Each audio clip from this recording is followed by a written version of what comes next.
Hi everyone, thanks for tuning in to Natalie's YouTube painting channel.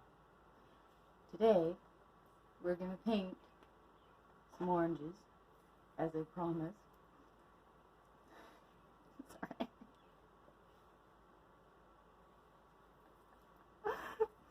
I'm cracking myself up. I thought in these times we need someone to teach you how to paint with a really calm, low, kind of stoned out voice. So I'm filling in for Natalie today, except I'm having trouble with my beard. Alright, so as you can see, I know how to paint oranges. What's really important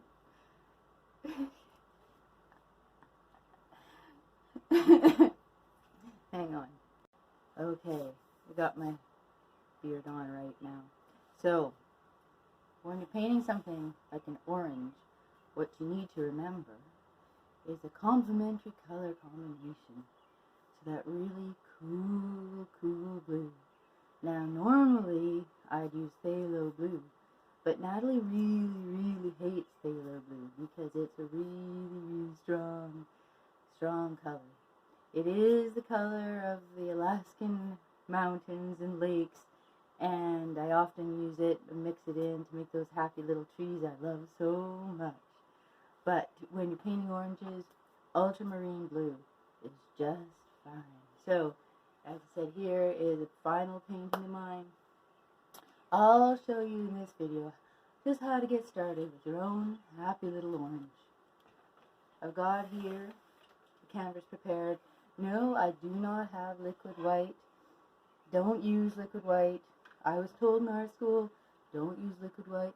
You don't need liquid white. Alright. And I have on my palette here, good old ultramarine blue, alizarin crimson, lemon yellow light. I don't have any Van Dyke brown because I don't know where they make Van Dyke brown anymore.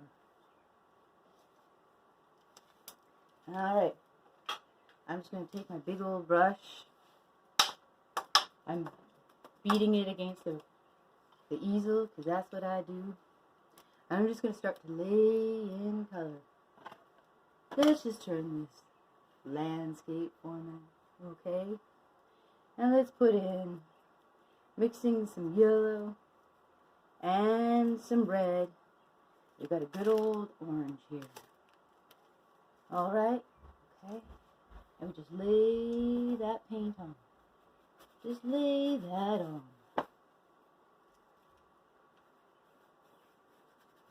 There we go. Notice I'm starting from the inside out. Okay, I'm not making a circle and filling it in. I'm starting from the inside out. This means that you can make the orange as big or as small as you want. So we're going to just lay the color in now. It's a little bit red, that's okay. And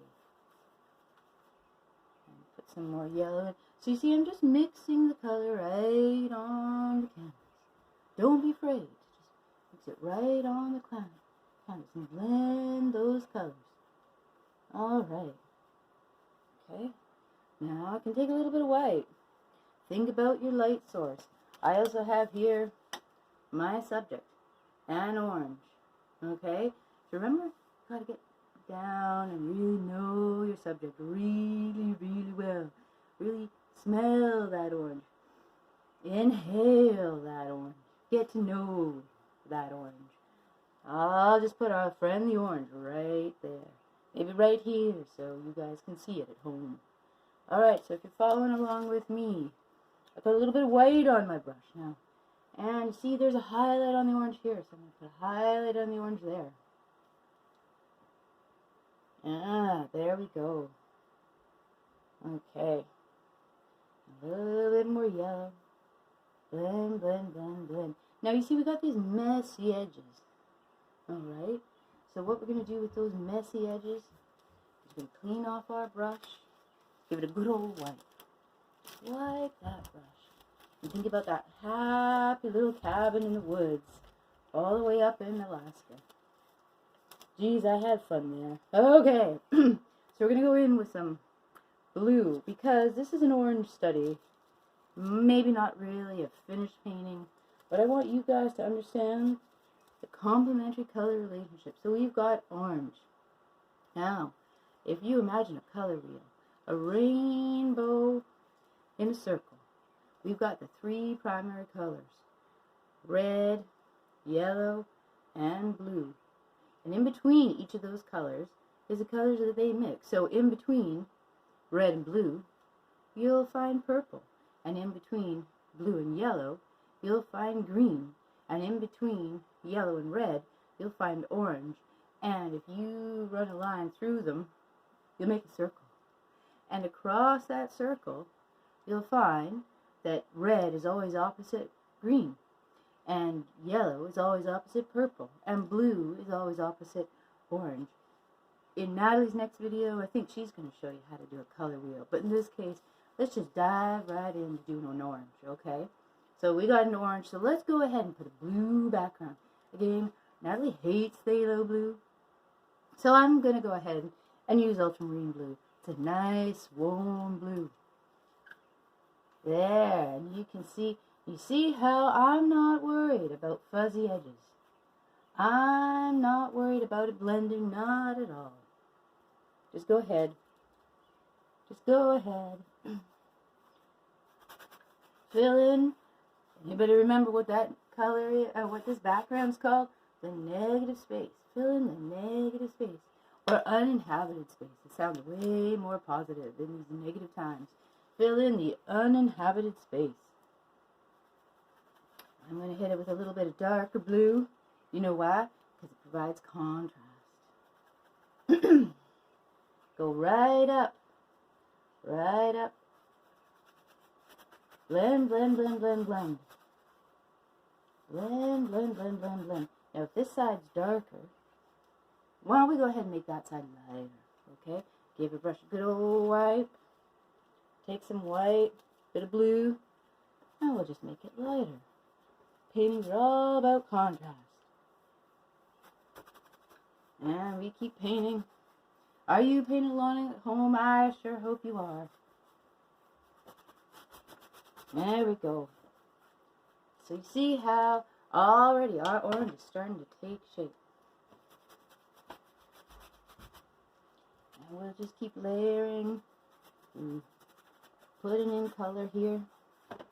Nice big brush strokes. I'm using a nice big old brush still. Okay, now what we want to do is take our fan brush. Maybe not this one because it's not clean. Natalie doesn't look after her brushes. We'll take, I know what we'll take. What we want to do is just smooth out some of these ridges here. Just smooth them on out. Push that paint out. Go ahead and push that paint out to the edges. There we go. See, just so simple. Just so easy. Okay, got a little bit of blue in there. That's okay because the shadow in the orange, it's not black. Okay, it's going to be the complementary color. So we've got an orange here. You're going to use some blue. You go ahead and pull some blue in there. And you might need a little bit of red in there. And what we got right now is this color of mud. That's okay. Because you know what? That is a muddy color. When things have a shadow on them, they're not as bright. They're not as vibrant. So just put in a little bit of muddy color there. Now, this orange is floating. That's a problem. We don't want any floating oranges. No. We want to have it grounded. So, go ahead. Take some burnt sienna and some of that ultramarine blue. And then you made a lovely dark color. You can go ahead and use burnt umber if you want. If you have Van Dyke brown, you can go ahead and use that too. Doesn't matter. It's just all about the joy of painting. Go ahead and put that shadow right in. There we go. And now you can see that orange? It's grounded. It's all good. Okay. And we're going to blend that out. All about the blending. Blend, blend, blend. Blend, blend, blend. I'm going to go ahead and take some white.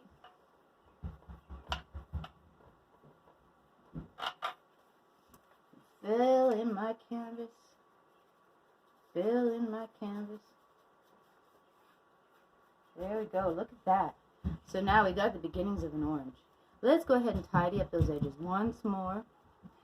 We want something to look nice and real and three-dimensional. We need to have sharp edges. So we'll just go out and just push that paint out. There we go. Push that paint out. Light brushes, little X's. Little X's. Okay. And then we're going to take some white. A little bit of yellow. Those highlights on the orange, they're not white. They are not white. They have some white in them, but first mix your whites. Save the white, save the pure white for that little glint in someone's eye, for that touch of that sparkle on glass. Don't waste your pure whites. Mix your white until you really, really need something to look really shiny. There we go. Okay, what do you think? See? Using the side of my brush. Looking pretty good. Looking pretty orange. And now we've got some muddy colors in there. That's okay. That orange isn't totally orange all the time. Let's put in a little bit more bright orange. And you know what I want you guys to do? Is be brave. Go ahead, make that darker. Go ahead, give it a go. Let's just see what happens. Let's just see what happens. So really look at the color of the orange that you're painting. Really try to figure out what color you're mixing. What do you think? A bit too dark? No worries. Blend it out. Blend it out.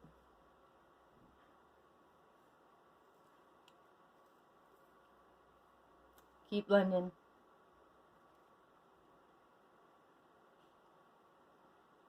All right. That's not too bad.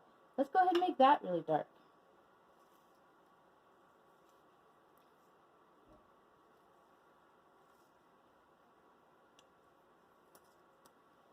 I think this video might be coming to an end soon.